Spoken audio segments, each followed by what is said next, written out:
Okay, waiting for live stream. Here we go. Welcome. Excited to have everyone on our kickoff to the Startup Spring event. And this is our summit powered by Prepare for VC, Startup Grind Boston, and Boston New Technology surrounding the TechCrunch early stage conference. And yeah, really excited to have our kickoff to the event here is our SuperConnectors and community as the new capital. And we have three amazing presenters. Steve and I are going to host today with Alifya from Workweek, who's going to, Alifya Valiji from Workweek, Sumia Shaikh from Visible Hands, and Priscilla Schelp from Networkx. And we're going to talk about superconnectors and community as the new capital, and really what it means to make, kind of build out that community environment, and how the kind of the transition from more of the follower mindset of the past to building this community, interconnected community and experience that people can associate with your brands and you as individuals. So yeah, seeing some great introductions and activity in the chat. Feel free to introduce yourselves, share LinkedIn like Jamal did already, and get to connect with each other along the way. Um, and if you scroll up to the top of the section too, Steve's posted our Eventbrite registration for the rest of our startup spring events this week as well, and a link to our Twitter space we're going to do later today. So yeah, this will be a hybrid series. Today's event is virtual, and then the rest of the week's activities will be both virtual and in person at various locations, including District Hall, Mass Challenge, and CIC Venture Cafe in Cambridge as well. And then there's the TechCrunch conference, which will be at the Heinz Convention Center on Thursday. So yeah, with that, let's do a round of introductions, and then we can dive right into the chat. Um, yeah, so let's start. Priscilla, you want to kick us off? Oh, um,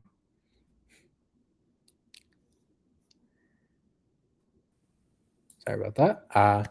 Yeah, Priscilla, you want to kick us off with an introduction?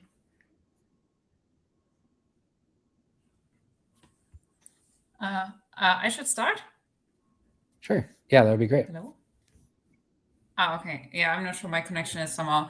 Yeah, I'm Priscilla. I'm Swiss German, like Dr. Priscilla Schelp. And I'm currently sitting in Germany, and I actually built a startup around, connections. So my startup, Networkx, is a lead generation platform for the most exclusive clubs in the world, like business, private member, polo, yacht, golf, automobile club. And we are mostly like really strong in Central Europe, but we just expanded to Bermuda and to the US. So hopefully we also do soon some stuff in Boston. Exciting. And yeah, always great to work with you and see how you built your communities. And yeah, it was great to read your recent book that came out as well. Um, yeah, Sumia, would you like to go next on the introduction? Yeah, happy to. Hi, everyone. I'm Sumia Shaikh, and I lead brand and marketing at Visible Hands. I actually started with Visible Hands as the founding chief of staff, so wore many hats when we were getting launched in the first 2 years or so. And now I've moved over to really focus on what it means for us as a company as we're growing to grow our brand as a place to be a trusted community for founders to feel seen, supported, and surrounded by community. So, really excited to have conversations with Alifya, Jason, Priscilla, and Steve today. Perfect. And yeah, Alifya, love to have you go next as well. Totally. Hi, everyone. I'm Alifya. I lead all things community. I build communities at Workweek, which is a new kind of media company. Shortest way to explain it is We partner with creators. Creators have wonderful audiences, but those audiences are not yet communities. And I think about how to turn those one-directional relationships into multi-directional communities. Prior to Workweek, I was building a startup and a product to connect founders with the right investors for them. That's really where the phrase community is the new capital really stuck with me. And I'm excited to dive into all of those things with Sumia, Priscilla, Jason, Steve. Also, fun fact, I was a Visible Hands fellow, so I've known Sumia for a little bit now and excited to see her here again. Great to see the connections happening here already. Yeah, Steve, you want to kick us off and help us dive in, into the session here? Sure. Well, I mean, first of all, thank you so much, everybody, for being here. I'm so happy we can have this event to kick things off. And just by way of very, very briefest of introductions, Steve Vilkas, Chief Ecosystem Officer at Prepare for VC, where we're building the startup Oasis and also presenting the startup Spring. Pretty sure everybody here knows me. And so let's get right into the action here. And I apologize for the background noise. So we have a couple of things that we want to riff on today, and I want to start with something along the lines of going, around the panel here. How do each of you see and how do each of you feel about the terms connector and then after connector when you think of like super connector? Like, feel free to just openly share your thoughts, and we'll go from there.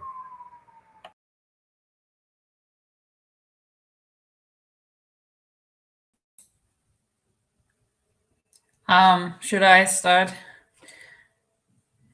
You're a super connector. So actually, go ahead. I'm yeah. So I'm writing books about that topic, and basically, I found that there are like 3 levels. But feel free, Alifya and Sumia, to agree or disagree. So the first important thing, and that's basically the basis, that you connect with yourselves, that you are happy and confident, because otherwise you have problems with imposter syndrome and maybe jealousy and these kind of things. So that's the foundation. And then there's a super networker. So you connecting with someone else. And then the level that we are talking about here is like it's basically the I don't know how to call it. It's what I think just very few people do around the world. Is super connector, is like to bring other people together. And as a super connector, so most of the time I experience that super connectors are also super networkers, and I call them super selves because it's building on top of each other. But yeah, feel free to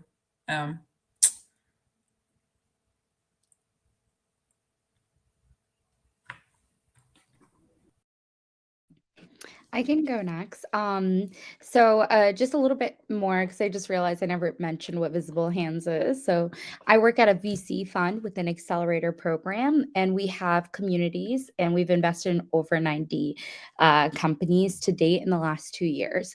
And we believe that the community is one of our biggest value proposition. Yes, everyone needs capital, but community is really what supercharges and supports founders, especially early stage founders, in getting the help that they need and being magnetic with their resources so they can expedite getting from A to B to C at the earliest stages. And the reason why we focus and look for people who are community oriented, or I'm not sure if we've ever called it super connectors. I feel like Alifya in our first cohort was definitely the best example of one.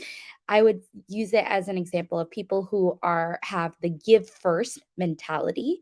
So they are not super transactional, but they are the people that are intuitive.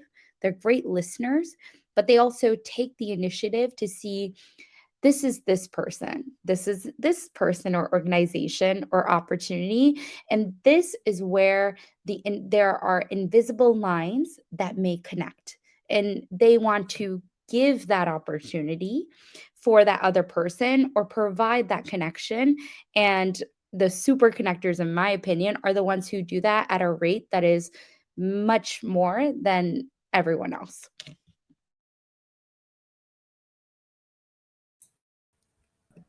Yeah, Yeah. I mean, I'll just echo. Oh, go ahead, Priscilla. Oh, no. Okay. Yeah, I'll just echo what has already been said. I think the best way to describe it is how I just heard, there's two opportunities that aren't very obviously connected, but you can find a way for it to be a mutual win-win for two parties that you're not even necessarily involved with. To be able to see a situation from that bird's eye view, I think is really what, like, at least in the startup ecosystem, I think it really powers a lot of connection. It powers a lot of momentum forward for founders, even investors, operators now too. I think the word is becoming something that more and more people identify with, which is amazing. Yeah, I'll pass it back. Yeah, I think what Sumia said is like SuperConnectors connect other people with a higher rate, with the intention to add value. And I think the key thing is that as a super, so much more value than you would be able to just do by yourself. And it doesn't cost you anything. And that's a beautiful thing. So all the founders out there, it's basically the whole thing about community and connecting. First of all, it's a chance to, really provide value to the people you care or the ideas you appreciate, but also the whole thing about community and super connectors, it's democratizing visibility and influence. So in earlier days, you would have these huge companies that would have this one-sided conversation and basically tell you how the world works. And that's obsolete. It doesn't work that way anymore, right?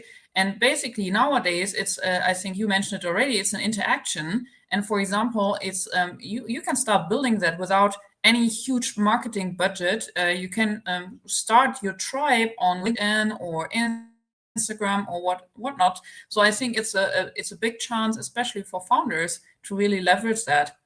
Obviously, it just works. Again, like Sumia said, if you are not going out there to use people, but if you really, and that's what I love, and that's why I'm here, because everyone at for VC is that way. You always go out there and think about its mindset. How can I add value? How can I help?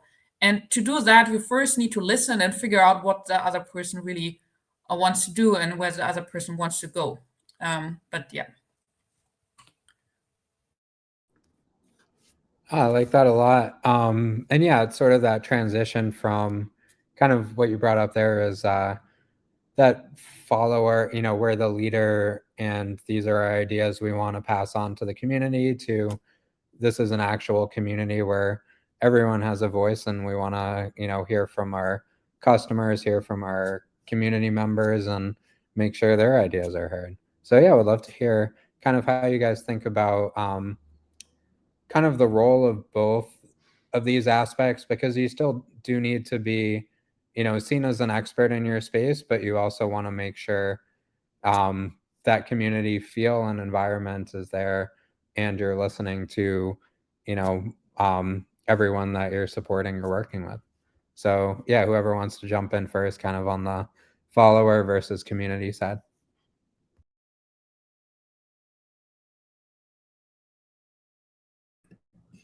Yeah, I can maybe kick this one off because I feel like I think about it every single day, because a lot of our creators are seen as experts in their fields, whether it's healthcare or fintech or HR. And right now, the relationship they have, I suppose, with their audience is like a follower and someone that's following. The challenge here is turning that into a thriving community versus just constant, a level up maybe from a follower as an interactive follower, right? But there's like all these different nodes that you can go up the ladder. And I don't know that I think starting a community or turning those followers into community members where they have a voice, maybe even a big voice, and can challenge and inspire and start conversations takes away from the industry expertise of the creator. If anything, it shows their ability to, I think, take ideas that kind of are thrown at them in the moment and the conversations that happen very organically and use their like industry expert muscle. Right now, it might be all written content, or it might be just podcasts, or it might be just audio or just video, to be able to say, no, I can have a conversation with other people who know enough about this topic or care about this topic, and still add value in that moment without a whole pre-written or pre-thought out explanation. I also think it's impossible to grow your following without some of them becoming champions. The best way that the champions become champions is to give them a voice, to empower them, to make them feel like they're coming along the ride and the journey with you. And I know this is not a Taylor Swift fan show, but I mean, like, if you think about it, she's a fantastic example of turning followers into a phenomenal community that has uplifted her and also uplifted each other along the way. So I'll pause there and keep going on about that forever, but that's a good example, I think. I mean, does it not have to be a Taylor Swift fan show or a moment for that? I'm always here as a Swiftie with you, Alifiya.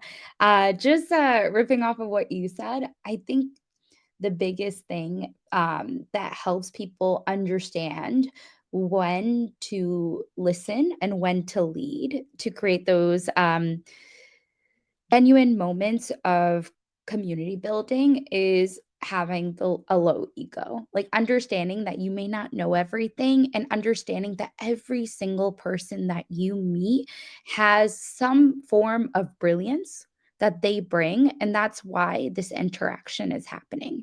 And so the job of a community builder, in my opinion, is, and I'm pretty sure that a lot of people might feel this way, is that leadership is also knowing when to follow. And so, from a community aspect, seeing the brilliance, the value, and potential of others, and using that to find the right person, right place, right time, right opportunity. And it's not understanding that that's the job of a community leader and a super connector or a connector overall, is seeing where those dot connects and understanding that you don't know everything, and that's why you leverage the power of your community.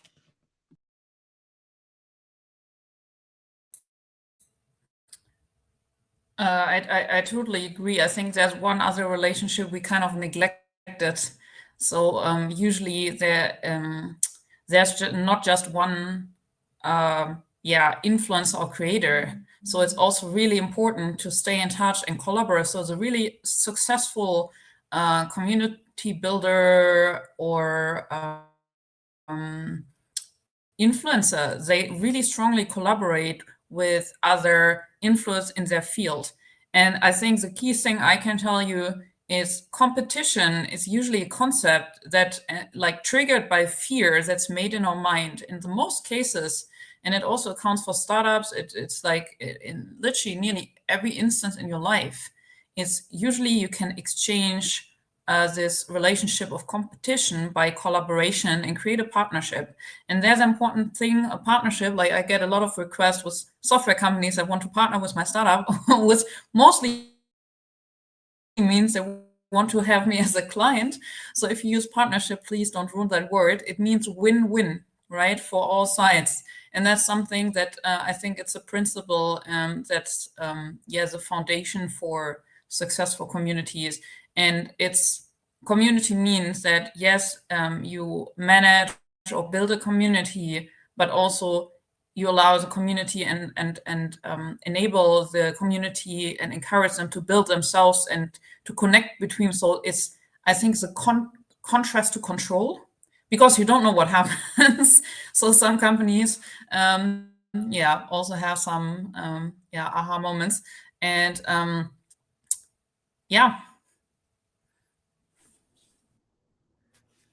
I love those perspectives. And Steve actually just put something in the chat about kind of, how we analyze working together as a community with others in this space too. So yeah, Steve, if you could share like kind of what competimates mean, and then turn that over to get some more perspectives too.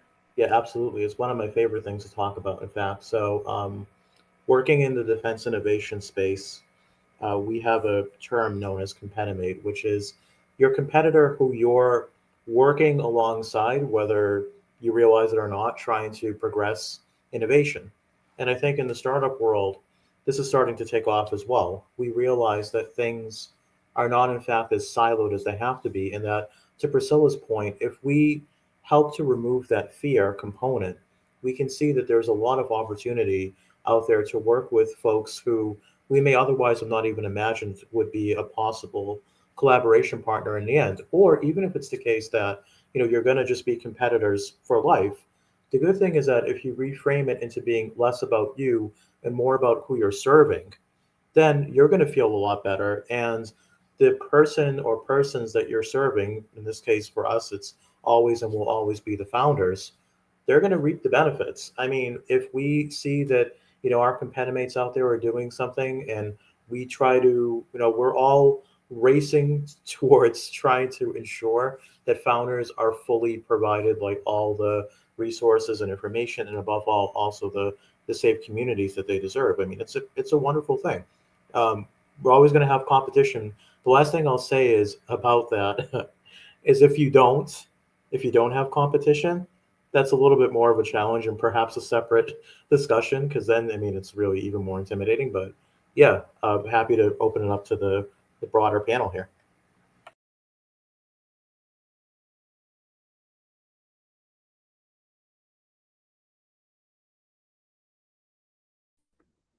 Sure. Yeah. How do each of you view kind of working with competition in the same community?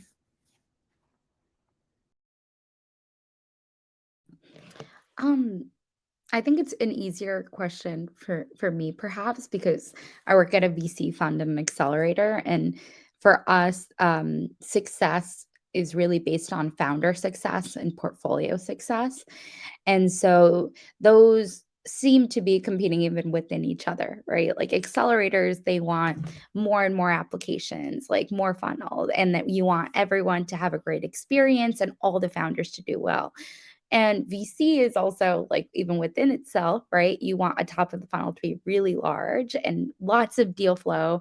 And that, like, the goal for most VCs is to say no to 99% and pick the 1% of winners, right? So, like, even within that, like, I think there's some tension within like models, even of ours.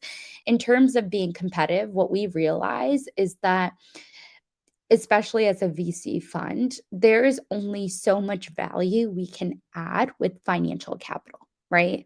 And there's different types of capital. Social capital is the way that we can provide value that has benefits that go beyond just extending financial runway.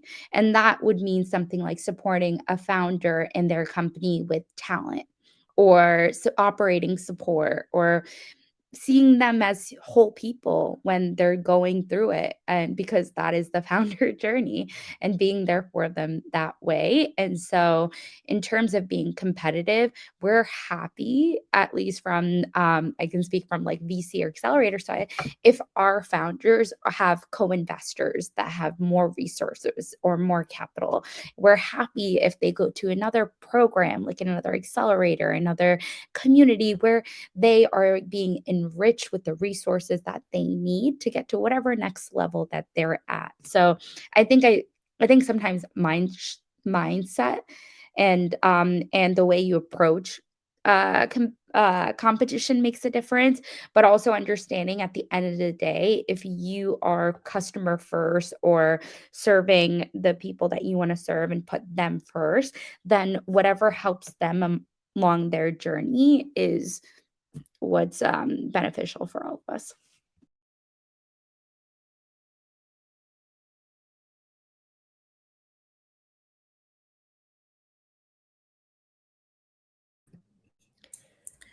Yeah, I mean, sorry, Alifya, please go. Go. Please go. Yeah, I mean, the thing is with my startup, it's we don't have, I know like most VCs would punish me for that one, but we don't have direct competition. So that's why it's, I mean, what we see is like, I believe in the law of attraction, and I believe in adding value. So if people think, like, for example, if you have customers that think they don't need or help because they do fine or whatnot, then it's okay. I mean, I think it's getting used to like appreciate an interest and helping, but don't force it. So it's like, so if people go, and I would transfer it, if people go to your like competition, that's fine. So usually, I mean, usually you are not identical. So there are reasons why some people might have a better fit with your competitors than with you, and that's okay. I mean, usually there's enough for everyone. So that's the way I see it. So it's just about not taking rejection or someone not choosing you or choosing someone else personal, because that makes your life miserable. But yeah.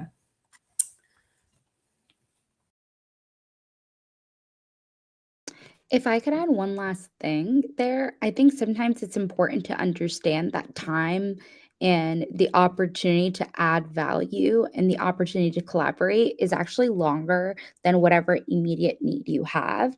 And it's not always a no, sometimes it's a not now, and making sure you don't prematurely ever burn bridges or like be too transactional is actually very short-sighted and can hinder any type of community growth. I like that. So kind of building for not like what's the immediate need, but what's gonna, what's gonna be a long-term benefit to all of our community members. And yeah, we actually did a poll in the chat here on who identifies as a connector, and pretty much, most of the audience either does or isn't, but wants to be a connector in the future. And kind of a question for all of our panelists here would be, is this something that came natural, like connecting and community building, or did you have to, or what were the steps to, work on and, be able to feel more comfortable kind of getting out there and connecting people and building up your networks? I guess if you take it all the way back to the beginning, like community could have been you started building it before you even realized you were doing it. So in elementary school or in high school, when you're at recess and you're like rallying people to do something together, or you're hosting your, I don't know, 16th birthday party, and it's not just a party, it's like a whole experience, and it has like a whole strategy. It's like there's like all these things that you kind of maybe were already doing, that at least for me personally, that I felt like I was already doing that weren't typically defined as community building. And then in college, all I would do was start clubs, like start them and then help them grow and then bring more people into them. And so was that community building? I don't know, but it felt like it. And now I'm just grateful that there's a career that lets me do that. I basically full time. It's pretty sick. But I think you can learn it. I don't even know if it's like learning it. I think people just start doing it and then feel how rewarding it is, and realize that as much time maybe as it takes to sometimes put in the work to get the double opt-in, or think about like how can I really help this person, like who do I really know, and like do that thought process. When it works, the reward is just so great that you want to do it again, and it's just a cycle of, well, why not? Like there's literally no reason, right? So I think people start doing it before they realize they're doing it, for sure. And once someone helps you identify, or you identify yourself what you're doing, and you feel that the reward of it, there's no way you just say, this is not something I can keep, even if it's not your full-time career, even if it's not your startup anymore. Just in the background, it always keeps happening. Yeah.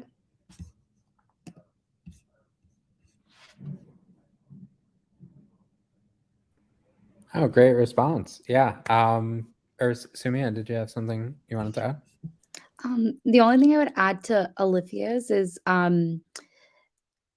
I do think that if it's not natural to you, if you haven't been doing it since elementary, high school, college, whatever, where it's easy to put yourself out there. I think like there are definitely personality types that are a bit more introverted or a little bit more apprehensive of putting themselves out there too, even if it's for the value of others.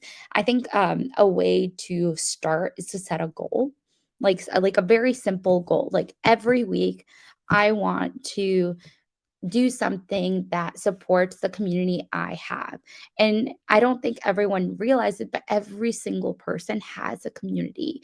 And whether it's the people that support them just in their workplace, it's their college alumni, whoever it is that helps us all get by. And I always think of that like line, we all get by with a little help from our friends. I mean, the other lines of that song are probably not the same as that one, but I think that starting somewhere and setting like concrete tangible goals, like this week I'm going to do 3 things for someone and expect nothing in return, and then you may get that like feeling that Alifya is talking about, which I really hope you do, where it just feels good to like pay it forward or help someone else out, and hopefully that snowballs in the best way. Yeah, thanks a lot. Like what you both said is completely right. I think it's a skill. I don't think I'm the living example that it's a skill like every other skill too. I'm an introvert and I'm shy, and I was like really horrible with other people, and I learned it. And there are some tricks to it. Like one thing that mostly stops people is that, and that's why people usually don't feel comfortable networking, is that you worry about what other people think of you. And one easy way to kind of switch that off is just to being focused on getting to know the other person, and being focused on, okay, what does a person, where does a person wants to go? How can I help? And then automatically this fear disappears. So if you have fear, it means that you're circling around yourself and you're like, it's your ego basically. That's one thing. Another thing is, I think, yeah, setting goals is one thing. Another thing that helps is gamification, and it goes in a similar direction. So basically, there's one children game. I'm not sure if it's called that way in English as well. It's memory, where you have like a lot of cards that are covered, and you have to find the pairs.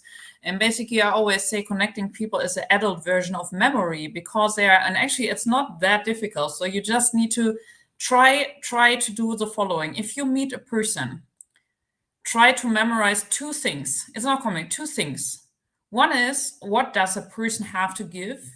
And what does a person need? So memorize what a person has to give. And then when you listen to what a person needs, think about who you know, and think about if there's anyone in your circles that can help. And that's the only thinking that is like happening in the SuperConnector minds all the time. Is like, every time we speak to someone, our brain starts like, and that's all. It's, yeah.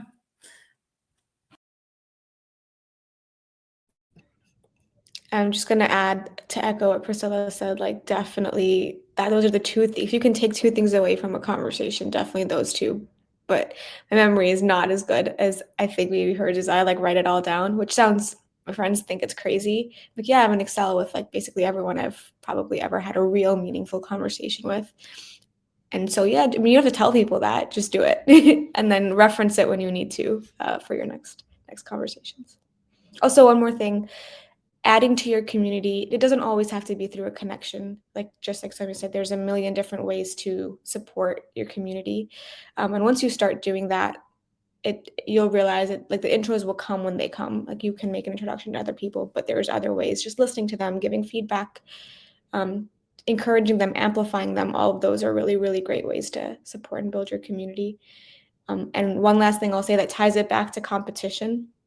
It's actually really great when a member of any of our communities are a part of many communities, because it makes that person that much more, not valuable, but in a way, yeah, they're bringing in so much more social capital, maybe even connections to financial capital, other types of things that they can add. So I think, and when you think about community at this point, like if the goal is for everyone to have a high quality experience and to have super good value exchange, the more everybody has that individually, the better the community overall is. So, yeah. Thanks, Jason. Back to you. Oh, can I add one last thing? Of course. I think one thing that also stops a lot of people, especially if they are more junior or they consider themselves not that successful, or they have the imposter syndrome, is that I think the biggest worry I hear again and again is, oh, I don't have anything to give.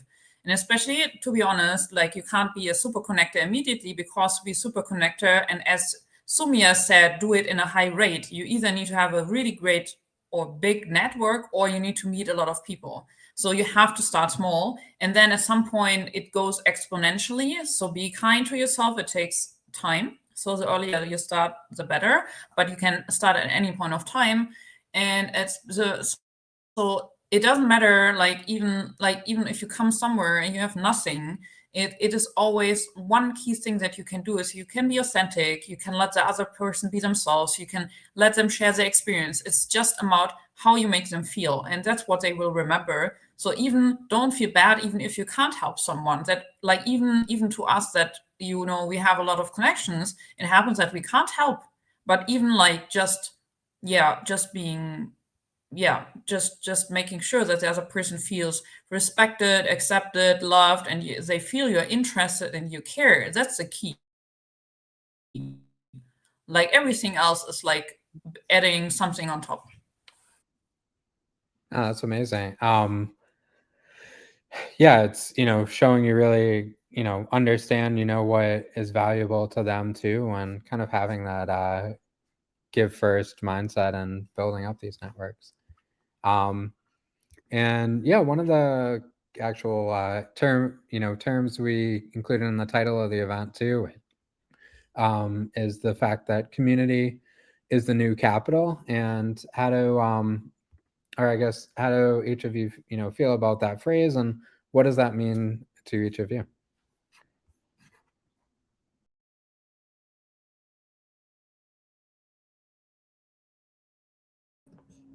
Yeah, I can kick us off here. I truly believe, I don't just say community is a new capital. Like I truly believe that in everything that I do. Hopefully it's clear through actions too. But I just think, when founders, this phrase came about in the terms of founders and raising capital. And the biggest lessons that I had from that entire experience of helping them do that is cold introductions are tough. It's the reality. It sucks. You can try, you can shoot your shot. There are VCs out there who are very receptive to it. But in the grand scheme of raising capital in a venture capital format, they are tough. Warm introductions are the most helpful. So when a founder would sometimes ask me, I have this awesome idea, we have a little bit of traction, like, what do I do? Like, should I just send out all these emails? I immediately would just something would happen in my gut and be like, oh, I can't really recommend that. What I recommend is creating a list of, again, everyone that that could potentially have a connection to a VC or a source of capital that you might be interested in. But it's going to take time. So your fundraise is not going to be 2 weeks, right? You need to go back and kind of rekindle these relationships. Hopefully you've already had strong ones for a long time and it's like a new conversation with them. But it's a whole process that a lot happens before you even get on that first call with the VC. And that was the mindset. It's like, well, if you have community and you've built communities and you're a part of them, or not even like the founder of them, you're a part of them, you engage with them. Now, when you think about that list and the ask that you're about to make and how the trust that people have in you is 10 times greater than a cold ask, even to, a mutual on LinkedIn. So if you're thinking about how do I access new opportunities, new resources, new tools, capital, if you're a part of many communities that, again, the people in the community have a high value themselves, and they, again, know a lot of people, like you're automatically 10xing, 100xing the chances of you finding the capital or the resources or support that you need. And hopefully you're able to give it back one day, right? Or you already have it in different ways. So it doesn't have to be transactional. Feeling transactional is how you lose out on that process. But when you're part of a community, it's genuine, it's real, it's authentic. So that is why I think it is really the new capital.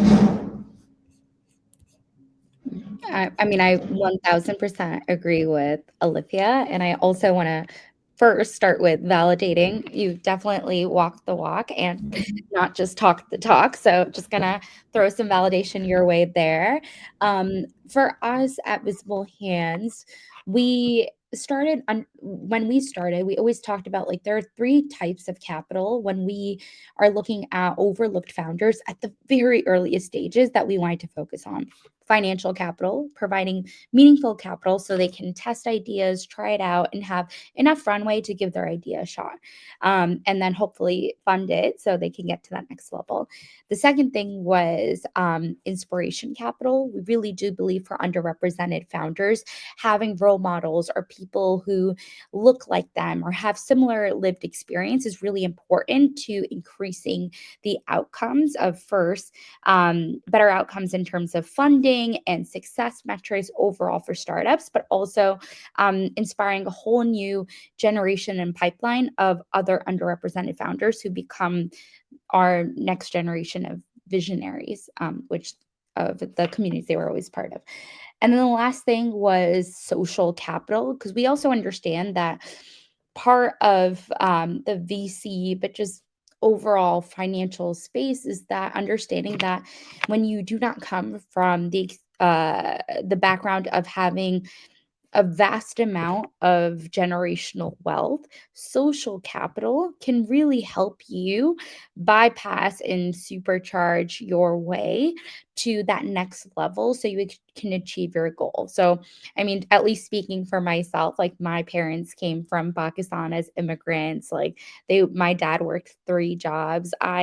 Every day I think about how I should have never been where I am today, but there were people who always reached out and gave an opportunity to me and always connected me with the next opportunity. And that's why it's not only about like being on the end where you are the switchboard operator, but understanding that we all get help and should also give help because of that. So in the VC space, it could be something like getting like a few warm introductions. It could be, as Alifiya said, getting feedback on your product or your pitch deck or anything that you need so you feel ready for that financial capital. But the social capital, the human aspect of it, the idea that we can create virality by paying it forward and always clicking yes, like happy to share if it makes sense. I think that's what is really, really valuable outside of the funding or mentorship aspect of how VCs and accelerators can support founders. Yes, thank you a lot, Alifya and Sumia. I can share a bit from my view as a founder.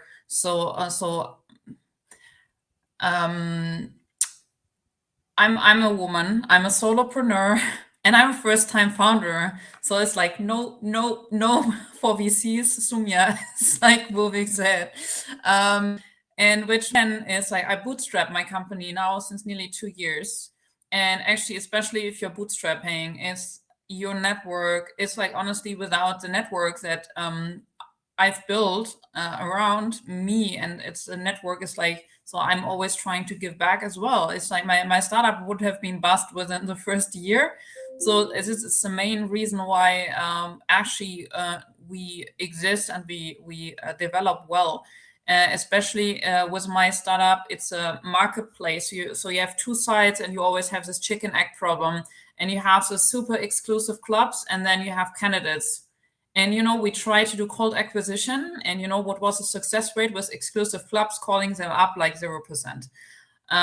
So actually, all the clubs we now have around 20, we got through intros from our network, from our clubs introducing me more clubs, or partners, people that from our community. Like literally everything that we have.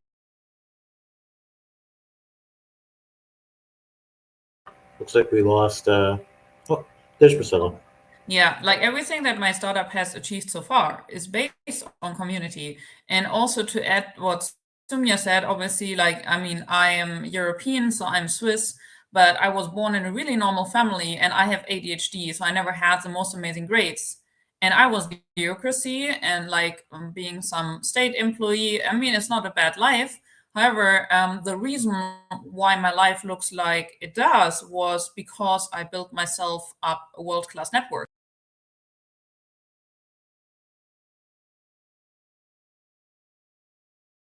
kicked out again. So I built a world-class networks through voluntary work, being in these exclusive clubs. And what I try to do now is democratize access so that amazing people, it doesn't matter where they come from, like which country, with ethnic origin, with social origin, which gender, which sexual orientation, which like even like if you have like me, you are neurodiverse, like with ADHD or something. So it's just amazing people that want to change the world. I want to give them the network they need. And I think because I saw it's so important, and I saw it's such a big difference. So if someone tells me, oh, I don't have time for networking, I say, okay, I'm out. Yeah, it's, it makes all the difference.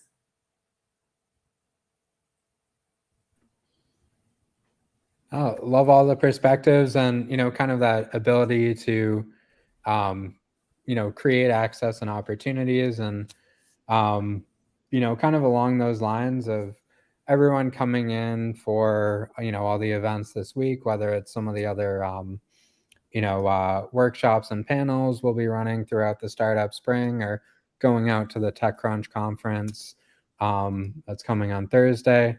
Like when you're in the moment and you do have, those opportunities to connect with the people that you want to connect with, what advice do you have for all the founders and entrepreneurs in our audience to make the most of those opportunities that are in front of them?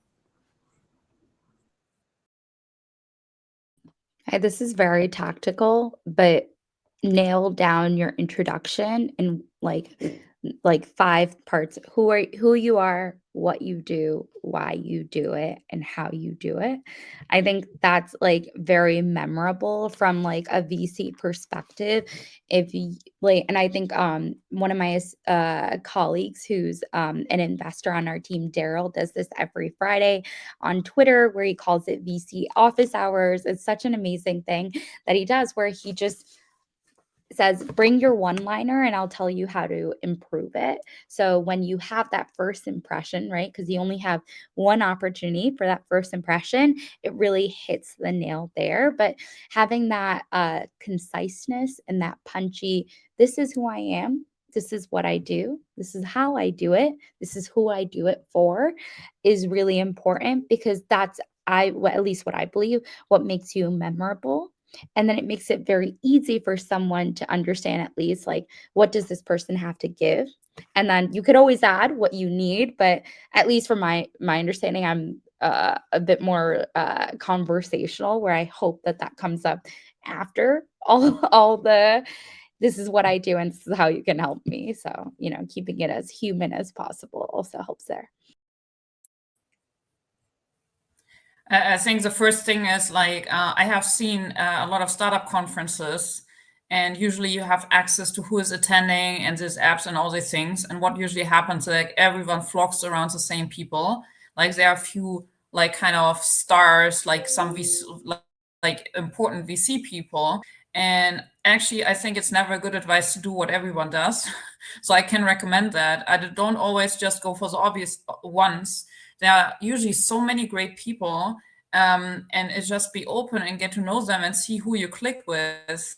And that's much more important than someone that looks good on paper, because they will just support you if they like you and if they like your ideas. That's something that you have to figure out. And also see it that don't aim for the direct benefit. It's like, I think like meeting people is like, these are like adult surprise eggs. I'm not sure if you have these, like this chocolate eggs with some toy inside. Yeah. And so the thing is, maybe you meet some person and you feel, okay, this person is not specifically important or not relevant for you, but you get along well, and then you talk and they introduce you then to someone else. So, and that's like, you don't know, like you can't predict what happens. It's just go out there and meet as many great people you can, and stay in touch. That's also one thing. Meeting people is one thing, but stay in touch. And I think all great SuperConnectors or networkers is that they don't go meet people and disappear, but they really care, stay in touch, follow up, try, like if they hear something interesting, they will touch base with a person. So it's and that's also empathy. Sympathy is like, oh, you're doing that. Oh, that's so great. and then never talking again. Empathy is like, oh, you know, I met this person, I might connect them with like a couple of weeks or months or years later. So yeah. Yeah, plus one to all of that. The only other thing I would add is don't be afraid if there's live, even virtual things where you need to just step away and take some quick note in your app, notepad, like this is the person I met. Here's why I want to follow up, because you're gonna try to go home and then think about that, and it's all gonna blend together. Happens to me at every conference because you just talk to so many different people. It's tough. So whenever you take a quick break, don't, first of all, take them. And then when you do, just try to recap what happened in the last hour and what you want to do when you do go home, and then follow up, like Priscilla and Sumia both said. Follow up thoughtfully. If you follow up with a, hey, I remember we talked about this and this really stood out to me, it's going to go way further than, hey, it was great meeting you at X conference, because everyone else is saying kind of the same thing. So I recommend just being a little hyper personal if you can, at least in the first couple interactions, and then the chances that becomes a more real, long-lasting relationship are just higher. So it'll be a fun this week. Totally, sounds like a great one. Yeah, I totally agree with you. And also I put, like, what I do is I directly, after meeting the person, I'm writing a LinkedIn message, and I write in the message where I met the person, like, hi, it was so nice meeting you there and there. And what I particularly liked about the person, or what I remember, and it helps the person and myself, like, even if I forgot where I met the person, I can look back to the conversation and I know, okay, I met them there and that's why I like them. So that's some really helpful way for you and the other one to stay. And also, I mean, you can interact with them on social media. So by seeing what they post and interacting, and like, obviously not all great and just thumbs up, but if you meet great people and you're not close enough directly to talk to them every week, interacting on LinkedIn is a good way to get to know them better and like kind of start building a relationship.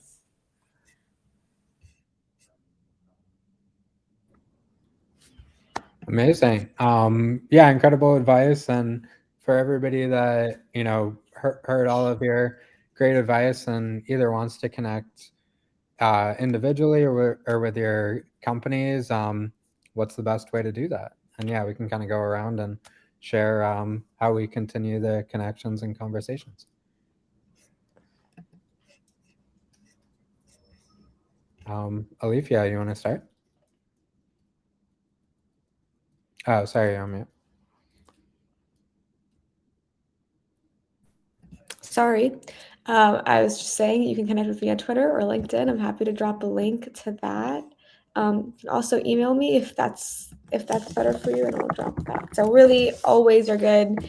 If there's anything you want to keep chatting about, or if there's anything you think I can support you with, I'm super happy to be a resource. There you go. Perfect. Yeah, Sumia. Yeah, Twitter and LinkedIn works for me as well. I would say for visible hands, if you want to ever be involved, we always have, if you're a founder, especially who identifies from an underrepresented community, we'll be opening up applications for our next accelerator in May, hopefully May 1st. Outside of that, yeah, we're just growing our community. So definitely connect on the Visible Hands channels, sign up for our newsletter, and reach out. Happy to talk. Perfect. And yeah, Priscilla, what's the best way for you? Hey, LinkedIn. And I also just posted the link to our website. So we are launching our new platform soon, but if you sign up for the newsletter, you will basically be informed. And so it was for me important that it's for free. And also, like, the club fees are not more expensive for you, but we are paid by the club. So it's, if you want to know about like interesting clubs, or also, for example, if you sign up, you get my best-selling book for free, like the PDF. Happy to do so. And also, I mean, I support everyone that is interested in becoming better in networking or connecting. So if there's anything support you, it's feel free to just write me the message on LinkedIn, and if I can help, I'm more than happy. That would be great. Need to support each other. And I think, like, probably Alifiya and Sumia are the same, but I think we are all very collaborative and support. I think just, don't be shy and just reach out if we can help. So, yeah. Perfect. Awesome.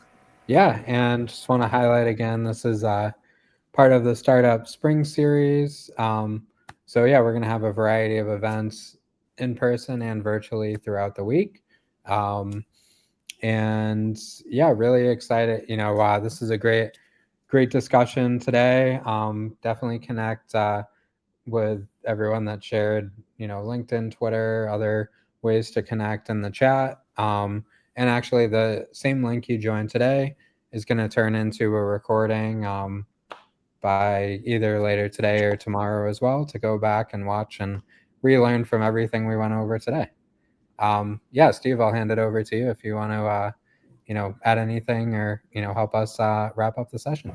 Sure. I mean, the last thing that I'll say is that this is exactly the kind of event that I wanted us to host for two reasons. So, first, because this is obviously a subject that's very near and dear to my heart, and I also greatly respect everybody that we had on the panel because they are such great community builders and super connectors. But I was also thinking about what an opportunity it is for people who are interested in learning more about these things, wherever they may be in the world. That's why we're building the Startup Oasis. So thanks so much for being here, everyone. Thank you for your time. Thank you for your attention. Thanks, everyone. And yeah, we'll see all of you Thanks shortly. so much for having us. Thank you. Yeah, this was great. Have a great day, everyone.